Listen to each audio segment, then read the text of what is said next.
Lucas capítulo 24, versículo 13 a seguir. Fica com a sua Bíblia aberta, porque nós iremos para o segundo texto durante a nossa ministração. E eis que no mesmo dia iam dois deles para uma aldeia que distava de Jerusalém 60 estádios, ou 11 quilômetros, cujo nome era Emaús. E iam falando entre si de tudo aquilo que havia sucedido. E aconteceu que, indo eles falando entre si, e fazendo perguntas um ao outro, o mesmo Jesus se aproximou e ia com eles. Mas os olhos deles estavam como que fechados, para que o não conhecessem. E ele lhes disse: que palavras são essas que caminhando trocais entre vós? E por que estáis tristes? E respondendo um, cujo nome era Cleopas, disse-lhe: és tu só peregrino em Jerusalém? Não sabes as coisas que nela têm sucedido nesses dias? E ele lhe perguntou: quais? E eles lhe disseram: as que dizem respeito a Jesus, o Nazareno, que foi um profeta poderoso em obras e em palavras diante de Deus e diante de todo o povo. E como os principais dos sacerdotes e os nossos príncipes o entregaram à condenação de morte e o crucificaram. E nós esperávamos que fosse ele o que remisse Israel. Mas agora, com tudo isso, é já hoje o terceiro dia, desde que essas coisas aconteceram. Uma das bênçãos que o Senhor Deus fez a nós em nossa criação foi os nossos 5 sentidos. Os nossos 5 sentidos são meios, dádivas do nosso Criador, que nos condiciona a gente interagir com o meio. Ele nos abençoou, por exemplo, com o sentido do olfato, o sentido do paladar. Como é maravilhoso você saborear um excelente alimento, sentir aquele gosto, aquele sabor. Deus nos deu o sentido do olfato, do sentir cheiro, do paladar, de sentir sabor. Deus nos deu o sentido da audição, de você poder ouvir, de você poder perceber sons. Deus nos deu o presente, a dádiva do tato. Olha que coisa boa, você poder dar um abraço, você poder tocar e sentir ao ser tocado. Mas Deus também nos deu o sentido da visão, a capacidade de você enxergar, ver, contemplar aquilo que está à sua volta. E é sobre a visão que eu quero chamar a sua atenção esta noite. Mas não uma visão física, não esta visão da aparência. A visão que eu quero vos chamar esta noite a atenção é a visão do coração. Esta é a visão que jamais poderá declinar-se em nossa vida. Porque se a visão do nosso coração perdeu o brilho, então nós estamos terrivelmente fadados a fracassos. Terrivelmente corremos o risco de perecermos ao longo do caminho. O que eu quero dizer quando digo sobre a visão do coração?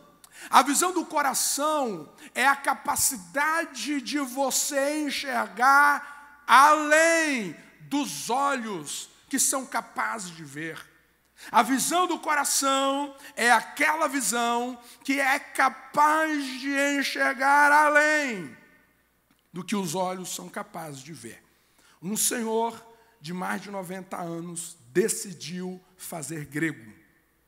E no primeiro dia de aula, ele era o único, 90 anos, e foi fazer grego, e um dos colegas de classe disse: meu senhor, com muito respeito, eu quero lhe fazer uma pergunta intrigante. O senhor está com mais de 90 anos, e os seus olhos estão em contagem regressiva para uma cegueira natural. Como o senhor, tendo um problema de olhos, o senhor ainda decide fazer grego? Ele diz: os meus olhos podem estar ficando cego devido ao tempo, mas a minha visão continua cada vez mais longe. A visão do coração é exatamente esse aspecto de você enxergar a vida além das aparências. O texto que nós lemos é um texto que nos leva para o domingo da ressurreição. O domingo da ressurreição, esses dois discípulos estão voltando para casa muito provavelmente. E essa caminhada é uma caminhada que você conhece muito bem. Porque é uma caminhada onde que você tem dois corações terrivelmente frustrados, decepcionados. Você já voltou para casa decepcionado com alguma coisa ou não? Você já saiu do trabalho? Você já voltou de umas férias? Igual aquele filme Férias Frustradas. Aí você fala: a minha também foi. E você volta. Eu conversava com um companheiro, nós nos reencontramos essa semana. Eu disse: rapaz, que coisa boa, como foi as suas férias? Ele disse: rapaz, adoeci. Fiquei no trono, cara, as férias todas. Falei: puxa vida, olha que frustração. Às vezes a gente conhece essa estrada de Emaús. A estrada da frustração, onde que o coração ele está terrivelmente doloroso, dolorido, ele está com as suas esperanças mortas, ele está com as suas expectativas todas abaladas. Aqui está esses dois homens. A conversa desses homens sintetiza o que estava no coração de todos os discípulos. E qual era o comentário? O comentário era a respeito daquela inesquecível sexta-feira sangrenta do Gólgota. Eles estavam conversando entre si. E a conversa era de que eles não estavam entendendo nada. Eles não estavam entendendo nada porque tudo parecia ir muito bem. Tudo parecia ir tudo como eles esperavam e até além. Finalmente, o Messias tinha chegado. Finalmente, eles poderiam eles estavam tocando no Messias. Finalmente, aquela promessa que foi feita a Abraão, que foi feita a Isaac, a Jacó, que foi feita aos seus pais. Finalmente, agora, eles haviam visto, tocado. Mas, de repente, aquela alegria, aquela esperança viva, estava literalmente morta na mente de todos eles. Como se não bastasse, nessa caminhada se aproxima um viajante que já era o Cristo ressuscitado. E Jesus começa a interagir com eles, e eles começam de alguma maneira, já dizendo: Jesus, o senhor é algum estrangeiro aqui? Jesus não. O senhor é algum estrangeiro aqui? Porque eles não haviam percebido que era Jesus. E Jesus disse: mas por quê? E eles então contam toda essa frustração. Quando a gente observa as palavras desses homens falar a respeito de Jesus, você percebe que eles estavam acometidos de um mal que muitas vezes ameaça eu e você. O mal da ausência de visão do coração. Aquele mal de nós vivermos a vida a partir daquilo que naturalmente a gente enxerga. Esses homens estão a caminho de Emaús, estão na companhia do Cristo ressuscitado, e eles não conseguem perceber que era o Cristo ressuscitado, e as palavras em que eles estão desabafando, as emoções que eles estão derramando, denuncia de que esses homens estavam enxergando toda aquela situação a partir da naturalidade dos seus olhos. E quando isso acontece, sabe o que nós vivemos? Andar por vista nos apequena por dentro. Andar por vista nos apequena por dentro. Esses homens decidiram viver por vistas, e os olhos deles estavam dizendo, a última imagem que eles tinham era do Cristo crucificado, deixado da cruz e sepultado. E eles agora se rendem a essa visão aparente. E quando eles se rendem a essa visão aparente, eles estão andando por vista, então eles estão se apequenando por dentro. Quem aqui se vê nessa história? Quem aqui que já passou por alguma situação e depois do que você viu, você foi acometido por um desânimo sem medida? Você viu ele falando, você viu ela falando, você chegou com uma proposta de mudança, você chegou com uma proposta de ajustes dentro da família, por exemplo, e você esperava uma resposta, mas a reação dele, a reação dela foi totalmente contrária às suas expectativas, e de repente aquela reação, aquele cenário fez com que por dentro você se apequenasse. Alguém sabe o que eu estou falando ou não? É como aqueles espias, sim, que eles chegam diante da terra para espiar, e eles olham para o fruto excelente, o produto da terra eram viçosos, o produto da terra eram muito exuberantes.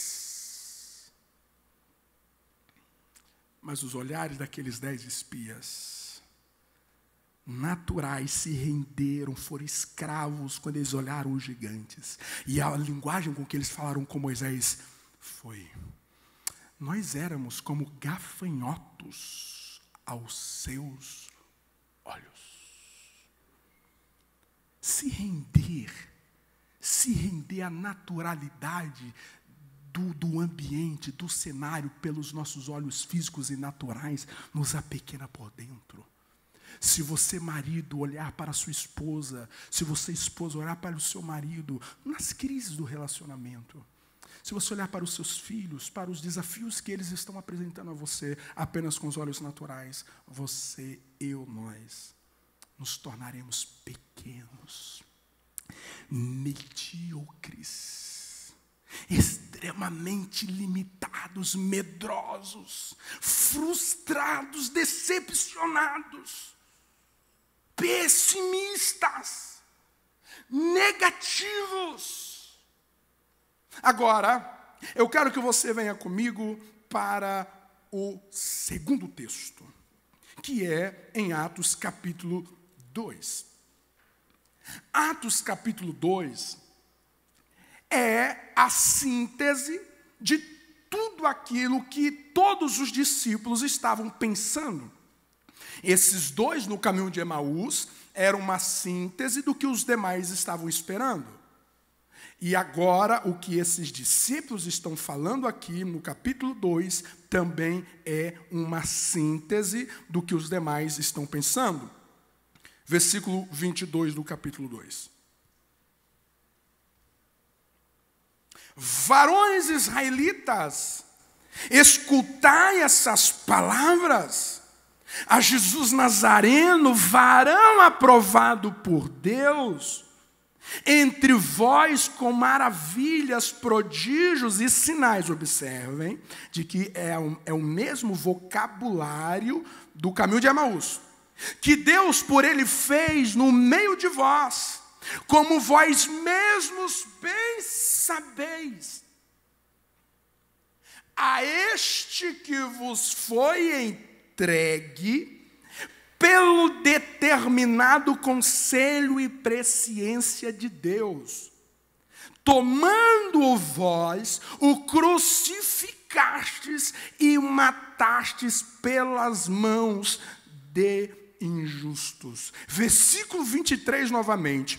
A esse que vos foi entregue pelo determinado conselho e presciência de Deus. Olhe para cá. Existe uma mudança gritante entre os discípulos no caminho de Emaús, que está dizendo de que eles esperavam em Jesus ser um Messias Salvador, mas de repente ele morre. E agora você vê os discípulos reinterpretando o mesmo cenário. E a pergunta é: o que aconteceu? O que aconteceu em que a interpretação mudou? O que aconteceu que a mente mudou? O que aconteceu que o olhar mudou? O cenário foi o mesmo. O cenário era o mesmo, cruz, Gólgota, Cristo crucificado. Mas aqui o argumento, a descrição mudou radicalmente. Entre Lucas capítulo 24 e Atos capítulo 2, você tem o que nós conhecemos como o maior fenômeno da história, o derramamento do Espírito Santo na vida dos discípulos. Os discípulos no caminho de Emaús, juntamente com os demais, e olhando para o Gólgota, e é muito importante você lembrar comigo que não havia ninguém presente na cruz que deduziu que Jesus estava vencendo. Na cabeça de todos, a interpretação foi: nós fomos derrotados. O nosso Cristo, o nosso Salvador, foi derrotado, pereceu. Agora, quando nós chegamos no capítulo 2, o tom muda. O tom muda. E o que mudou na vida desses discípulos? Não foi que eles fizeram algum curso. Não foi que eles leram um livro. Não. O que mudou na vida desses discípulos foi que agora eles olham para o mesmo cenário a partir do Espírito Santo de Deus. E aqui é o tema da nossa reflexão. Olhe a partir do Espírito Santo. Olhe para a vida a partir do Espírito Santo. Olhe para a sua casa a partir do Espírito Santo. Olhe para o seu casamento. Olhe para o seu futuro. Olhe para os seus inimigos. Olhe para o que está acontecendo à sua volta a partir da tua ação no Espírito. Nós precisamos nos encher do Espírito Santo de Deus para que o olhar do nosso coração seja segundo o olhar do Espírito de Deus. O que nós percebemos muito obviamente nesse texto de Atos capítulo 2, em paralelo de Lucas 24, é de que um olhar a partir do Espírito implica, em primeiro lugar, um olhar de cima. Um olhar de cima. Preste atenção comigo, lembre. Ele está falando em Lucas capítulo 24, de que Jesus, um homem aprovado por Deus, por sinais, por maravilha, e ele vai exaltando o que Jesus era. Aí ele fala que foi morto pelos principais dos sacerdotes. A leitura que eles fazem é daqui de baixo, é de uma visão horizontal. Agora, quando eles vão recontar o cenário, ele fala: a este que vos foi entregue pelo determinado conselho, segundo a presciência de Deus. Mudou, eles estão tendo o olhar de cima, e quem olha de cima vê mais longe. Quem olha de cima tem um olhar panorâmico. Quem olha de cima tem um olhar mais ilimitado. E é disso que nós precisamos. Quando você olha a partir do Espírito, você olha como quem está em cima. Lembra comigo, vem comigo para Apocalipse capítulo 1. Você encontra o apóstolo João lá na ilha de Patmos. E ele está numa ilha deserta. Ele está numa ilha sob uma penalidade do governo. Ele está numa prisão, em uma ilha totalmente desconfortável. Em uma ilha totalmente despida de todo e qualquer conforto. Só ia os piores para lá, aqueles que o governo queria distância do império e que muito facilmente, devido às condições daquela ilha, morreria, não tinha longevidade naquele lugar. Estava sentenciado à morte. Nero estava no governo. E parecia que a igreja chegaria ao fim. Porque Nero, o imperador, estava massacrando. O imperador estava dizimando a igreja, perseguindo a igreja. No ano de 64, já havia colocado fogo em Roma. Pensa um imperador que era o diabo encarnado. Aliás, muitos escritos foram encontrados da igreja primitiva interpretando Nero como anticristo. Pensa João, na ilha de Patmos, o apóstolo do amor. Ei, aqui comigo, ó. O que é de se esperar? Quando você vê alguém assim, profundamente assim, íntimo de Deus. Você conhece alguém assim ou não? Você conhece alguém que você fala, não, essa pessoa tem muito Deus. Você conhece alguém assim ou não? Você conhece alguém assim, cara? Eu conheço um amigo assim, que quando eu chego perto dele, ele tem assim, um espírito de humildade, que dá vontade de falar que ele não é humilde, ele é doismilde. Porque o homem é muito humilde, o homem tem uma graça, presença. Eu fico constrangido, e eu sei que o homem é crente mesmo. O homem é um homem de oração. Aí quando você conhece alguém assim, ou quando você é assim, você está orando, você está buscando o Senhor, aí você espera. O que é de se esperar é que a nossa vida seja mais assim amortecida.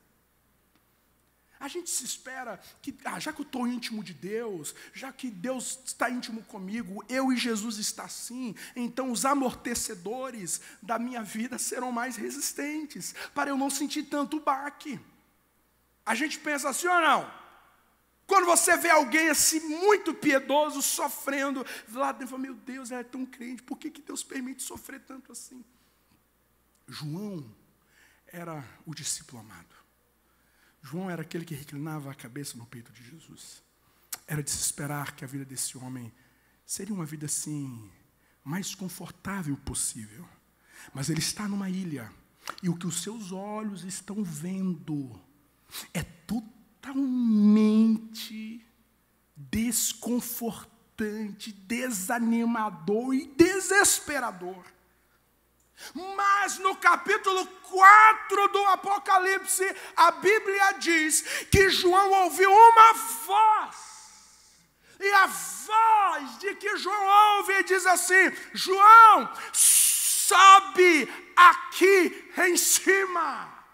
Sobe aqui para cima. E quando João sobe para cima, quando ele sobe aos céus, ele tem uma experiência de arrebatamento de espírito. Ele chega na sala do trono, e a primeira coisa que João vê em Apocalipse capítulo 4, quando ele descreve, é de que ele olha um trono, e aquele trono está ocupado ocupado por aquele que é Rei dos reis e Senhores dos senhores. É como se Deus estivesse dizendo assim: João, lá embaixo você está olhando, está tudo turvo, o imperador está no trono, a igreja está morrendo, a igreja está sendo perseguida, filho está perdendo pais estão perdendo filhos, cristãos estão perdendo emprego, está tudo investido, o ímpio está prosperando, o justo está perecendo, está sofrendo. Mas João sobe e vê aqui de cima quem está no trono da história. Não é o imperador de Roma, quem está no trono é Jesus, é Jesus, é Jesus. E Deus mostrará a João que quem está no controle da história não são os homens. Quem está no controle da história é Deus. Quando um crente olha para o Brasil de baixo, ele vê uma nuvem nebulosa negra. Quando ele olha de baixo, parece que o nosso país perdeu o rumo. É um navio naufragando, sem nenhuma chance de sobrevivência. Mas quando um cristão olha para o Brasil, no olhar do Espírito, de cima, ele sabe que Deus está no controle desta nação, e Deus trará esta nação para os seus pés, porque Ele está regendo a história. Eu te convido, papai, eu te convido, mamãe, de você olhar para a sua casa de cima. Eu te convido a você olhar para o seu emprego de cima. Eu te convido a você olhar a vida no Espírito, porque o Espírito te conduz a você olhar de cima. O que é olhar de cima? É você olhar como Deus está olhando. Em Atos capítulo 27, o navio está desgovernado por quase 15 dias. Ninguém sabia o que era noite, ninguém sabia o que era dia. Todo mundo estavam desesperados da vida, estavam cientes que morreriam. De repente Paulo se levanta, e o olhar que Paulo tem é um olhar de cima. Paulo diz: Deus enviou um anjo aqui, e o anjo do Senhor me disse de que ninguém vai morrer. Ninguém vai morrer. Olhe a vida a partir do Espírito, em nome de Jesus. Quem olha a partir do Espírito não se engana. Quem olha a partir do Espírito, olha de cima, não se engana. Se você me entende, diga amém. Aleluia, aleluia, aleluia. Você pode interagir com quem está ao seu lado? Você pode, só para ele não dormir. Interage com ele e com ela, dizendo assim: vamos olhar de cima, vamos olhar de cima. O vento está soprando, a coisa está assim, daquele jeito, mas eu olho de cima, o profeta Abacuque dizendo: Deus, me dê os pés da serva, para que eu suba às alturas, para que eu possa olhar de cima. O olhar do Espírito nos dá um olhar de cima. Segundo, o olhar segundo o Espírito nos dá um olhar teocêntrico para a vida. Você pode dizer junto, vamos lá, só as irmãs, 3, 2, 1.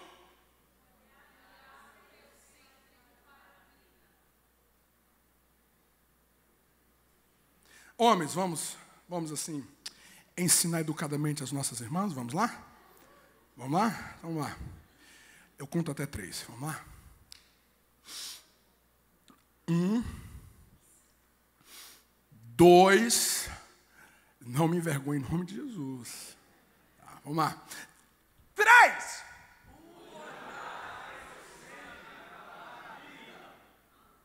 Amém, irmãs? Amém.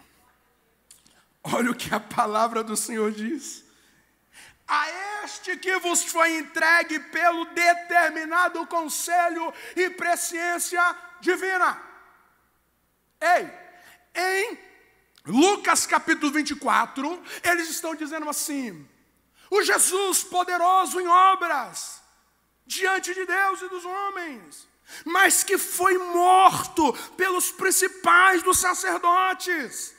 Na visão deles, Jesus estava indo tudo muito bem, e eles estavam muito bem com Jesus, mas de repente atravessou os inimigos de Jesus, atravessaram no meio e mataram Jesus e interrompeu o sonho messiânico.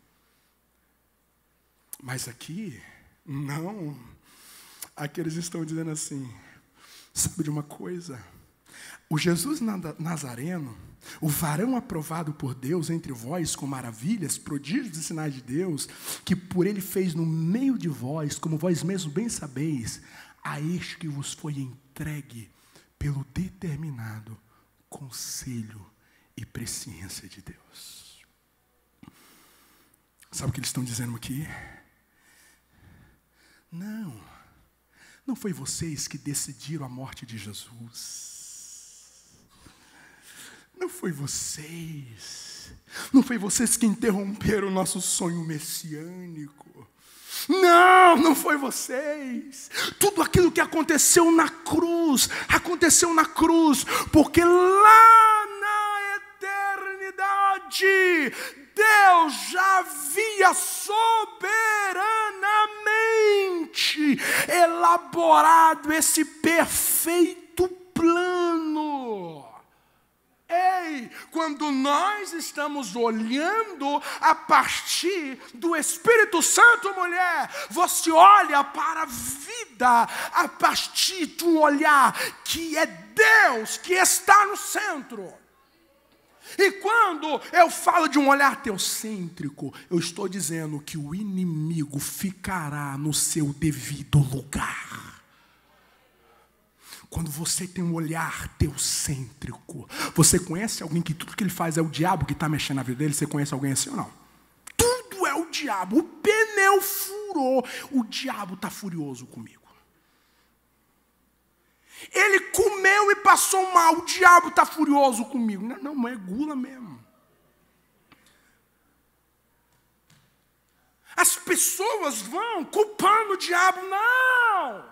Quando você olha para o livro de Jó, o diabo entrou em cena, o diabo saiu de cena, e em nenhum momento você encontra Jó dizendo: foi o diabo que tomou os meus filhos, foi o diabo que tomou a minha riqueza, foi o diabo que tomou a minha saúde. Não, ele olha para o céu dizendo: nu eu saí do ventre da minha mãe, e nu eu voltarei para lá. Louvado seja o nome do Senhor, porque é Ele que fez tudo. Ele deu e Ele também tomou. Um olhar teocêntrico coloca o diabo no seu devido lugar. Vou te dizer uma coisa: quando você olha a partir do Espírito, rapaz, você olha para aquilo que é adversidade, mas a sua leitura, a sua interpretação, você olha por detrás daquilo. Aquilo que Jó olha, tudo muito ruim, mas no olhar segundo o Espírito, ele olha e fala: sabe de uma coisa? Tudo isso serviu para eu conhecer mais a Deus. Se você não decidir olhar a vida a partir do Espírito, você será um murmurador. Você vai ser um murmurador. Eu conversava com um irmão ontem, aqui na igreja, um testemunho fabuloso. Um menino muito jovem, estava jogando bola e sofreu um terrível acidente ali no campo, de ter fraturas terríveis. E quando ele falou que ele havia machucado, eu já dei um grito, arregalei, misericórdia. Sabe o que ele disse? Misericórdia não, pastor. Foi Deus que fez isso. Foi uau. Um pai olhando para um filho com um pé, a parte da perna totalmente danificada. E ele fala: foi Deus que mexeu ali. E quando ele conta a história, com quem que os amigos, que o filho estava andando, ele disse: pastor, Deus fez isso na vida do meu filho para tirá-lo das ruas, para tirá-lo das más companhias. Hoje o meu filho está salvo, hoje o meu filho está diferente. O que é isso? É um olhar a partir de Deus. Se Paulo e Silas, ali na prisão, não decidem ter um olhar teocêntrico, não tenha dúvida, eles iriam murmurar naquela prisão. Sabe por quê, gente? Nem tudo o que acontece na nossa vida tem causa aparente. Porque às vezes quando acontece uma coisa ruim, o que a gente faz? A gente dá uma olhada para trás e tenta descobrir aonde que nós pecamos. Quem errou? Fui eu? Quando eu errei? E a gente vai procurando pecados geracionais até, alguns. Mas existe coisa na vida que ninguém plantou para você colher isso. Não tem causa, tem propósito. Não tem causa, tem propósito. É Deus mexendo você. É Deus te forjando no homem. É Deus te forjando num pai. É Deus te forjando uma mãe por excelência. É Deus forjando vocês. A luta veio para os filhos, mas esses pais nunca oraram como estão orando. Nunca dependeram de Deus como dependeram. Nunca sonharam com Jesus como estão sonhando para os filhos. Existem momentos na vida, se você não decidir olhar teocentricamente, eu e você estamos terrivelmente perdidos. Porque dá uma ideia que é o diabo que está dançando no nosso território. Os discípulos gritam em alto e bom som: não foram vocês que decidiram a cruz. Quem decidiu a cruz foi o determinado conselho e presciência de Deus. Isso fala da soberania de Deus. Eu quero que você nesta noite, pelo Espírito Santo, se renda a ter um olhar teocêntrico. Você está no meio de uma tempestade, olhe teocentricamente e creia que Deus mandou a tempestade para exercitar a sua fé, para você dizer: aquieta-te, mar, acalma-te, vento. Se Deus colocou alguém no seu caminho que está tirando a sua paciência, Deus colocou este alguém, foi para exercitar suas virtudes, foi para você perdoar como Jesus, foi para você amar como Jesus. Olhe para a vida segundo o olhar do próprio Deus. Bendito seja Deus. Alguém me escuta aqui esta noite, aplauda o nome dele para sempre.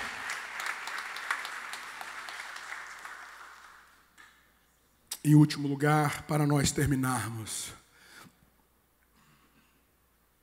um olhar segundo o Espírito implica um olhar que discerne a promessa.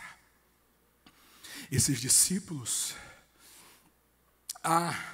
em Lucas capítulo 24, eles falam que umas mulheres foram lá ao sepulcro e disseram que ele não está lá. Mas eles falam assim num tom assim, dizendo: olha gente, isso não faz muita diferença para nós. Mas aqui não, aqui, os versículos que se seguem, eles vão dizer: sabe de uma coisa, gente? A profecia estava escrita. Havia uma promessa de que ele iria ressuscitar, de que a ânsia da morte, os cordões da morte não iria prendê-lo, ele ressuscitaria. Quando você tem um olhar segundo o Espírito, você discerne promessas de Deus. Às vezes você esteja em situações tão assim desconfortadoras, mas você entende que há uma promessa sobre ti. Há uma palavra empenhada. Você discerne a promessa. Deus me prometeu.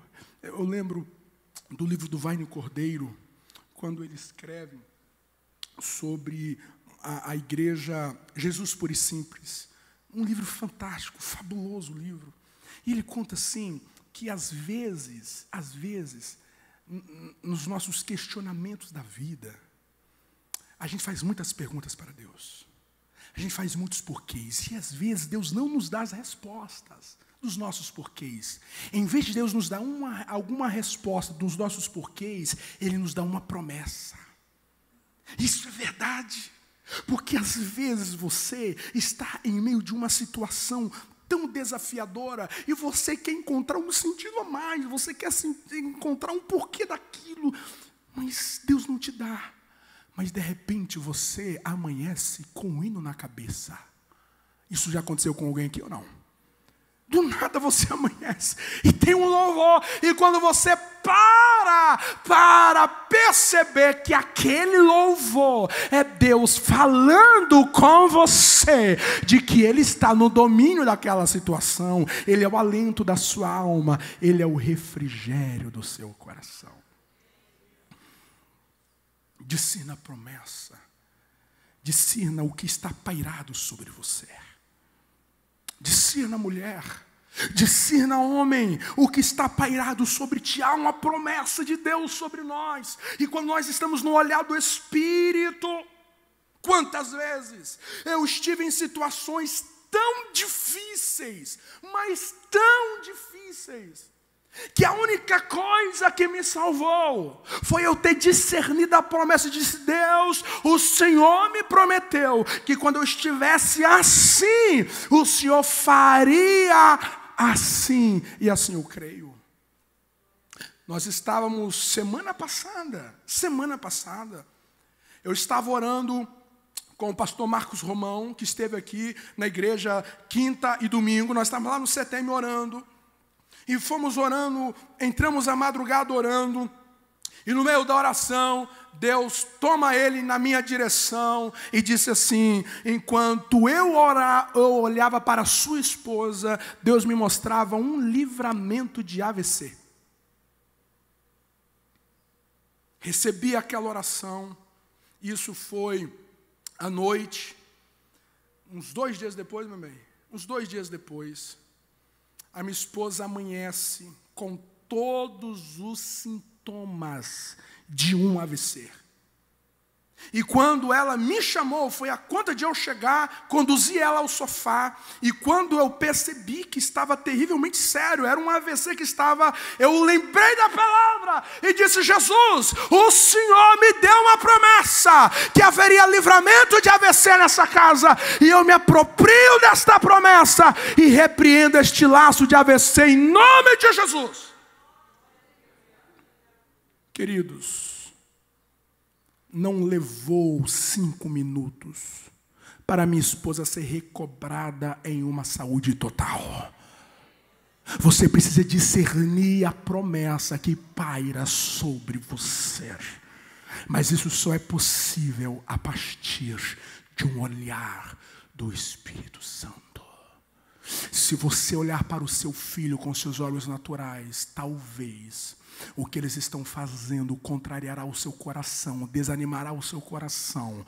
Mas se você olhar para os teus filhos com o olhar do Espírito, você discernirá que há uma promessa empenhada na direção dele, na direção do seu esposo, na direção da sua casa. E aconteça o que acontecer aqui e agora, você saberá convictamente que a última palavra será para a glória de Deus. Se você crê nessa palavra, celebre o nome do Senhor.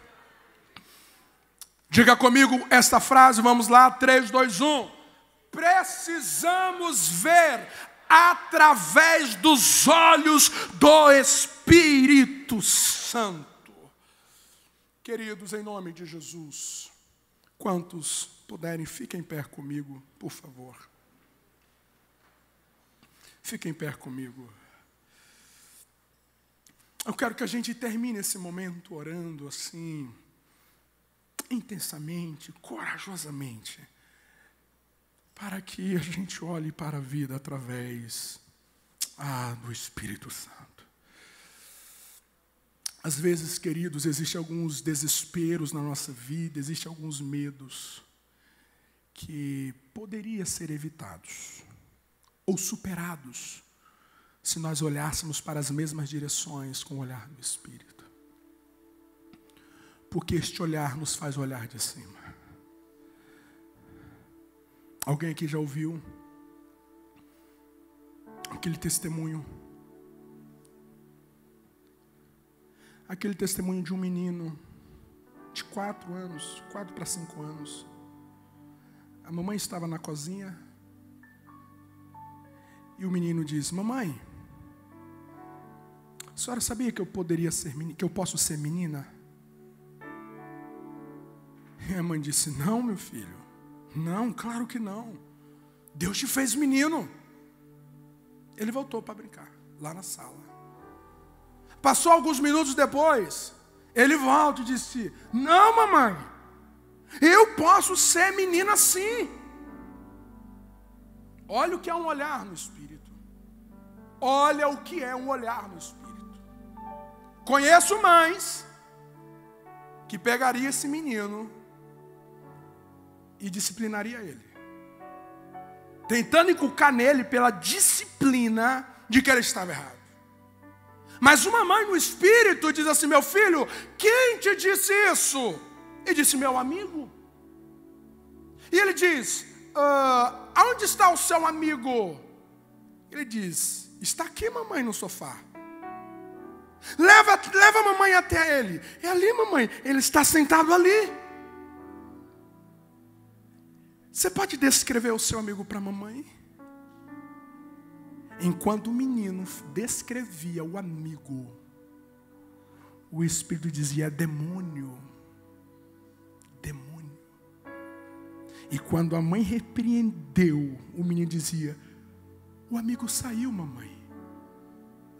Olhar do Espírito. Olhar do Espírito. É disso que precisamos, gente. É disso que nós precisamos para a vida. Nós precisamos nos apaixonar no Espírito, invocar o Espírito, mergulhar no Espírito, sermos guiados pelo Espírito. Muito tocado fui, e eu já oro, quando o pastor Luciano Subirá nos contou de uma experiência que ele estava para fazer uma viagem internacional. E quando ele sai de manhã para ir ao aeroporto, ele morava perto do aeroporto. Ele vai procurar a sua carteira não estava. Não estava. E ele procurou, e o tempo foi passando, e dentro da carteira estavam os documentos, o passaporte, e ele, cadê essa carteira? Foi à igreja onde ele tinha ido na noite anterior, e nada. E disse: Deus, eu vou perder a minha viagem. E ele foi orar. E na oração ele disse: Espírito Santo, o Senhor sabe onde está a minha carteira. E quando ele estava orando, o Espírito Santo lhe dá uma visão. E nessa visão mostrou quando ele estava chegando em casa. E quando ele estava pulando uma enxurrada na rua, quando ele pulou, a carteira do jaleco dele caiu na enxurrada. Ele viu a visão. Levantou da oração, estava lá na grade do bueiro. Ele viajou para o exterior, chegou lá na igreja, estava entre os amigos na mesa, e ele estava assim esperando a oportunidade para ele soltar essa experiência. Pensa uma experiência dessa, irmão. E quando ele soltou a experiência, quando ele pensou que todo mundo ia assim, uau! O pastor anfitrião que estava recebendo disse: deixa eu te contar uma. Eu estava recebendo um pastor aqui. E eu fiquei responsável em levar ele até Toronto. Eu não conhecia Toronto. E nos deram um endereço. E eu não achava esse endereço.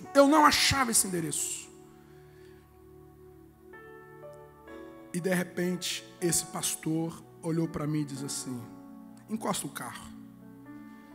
E quando ele encostou o carro, ele fez essa oração: Espírito Santo, o Senhor tem planta desta cidade, e o Senhor conhece o endereço desta igreja. Leva-me até lá, por favor. Entendesse? Sem fazer cara de vaso. Não tem aquele cara de vaso assim, aquele cara de profundidades. Uma oração simples. E ele disse para o pastor: segue em frente, direita, esquerda, reto, direita, esquerda, esquerda. E de repente, ele parou em frente a um prédio que não tinha nenhuma placa, era um prédio nu. Disse, encosta aí. E quando ele encostou exatamente na frente da igreja. Quando eu ouvia isso, eu dizia, Espírito Santo, eu quero ter esse negócio contigo. Eu quero que o Senhor me guia nessa profundeza da vida, porque eu preciso disso. A minha casa precisa disso, os meus filhos precisam disso. Quem precisa disso, querido? Vamos orar.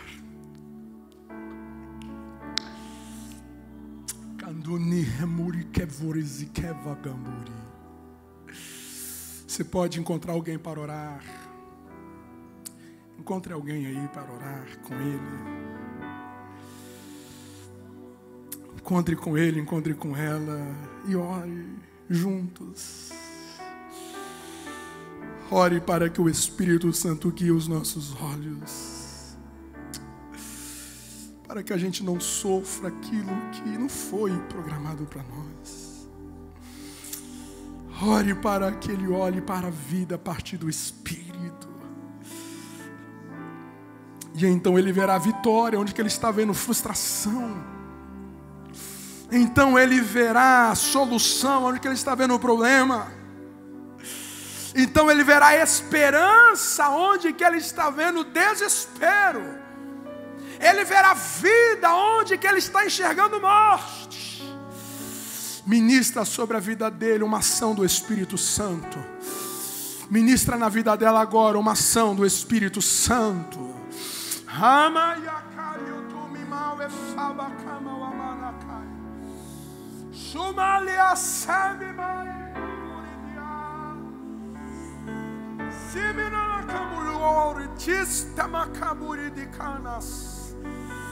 Oh Espírito Santo, vem, toca nos nossos olhos.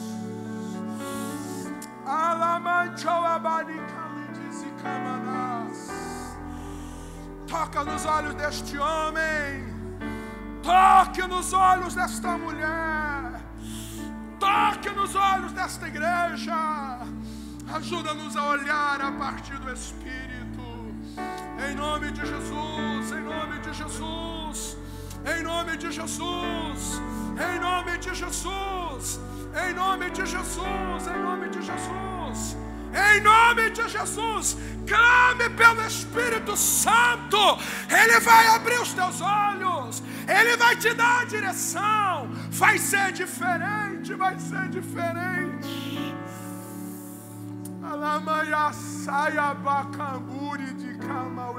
Te louvarei.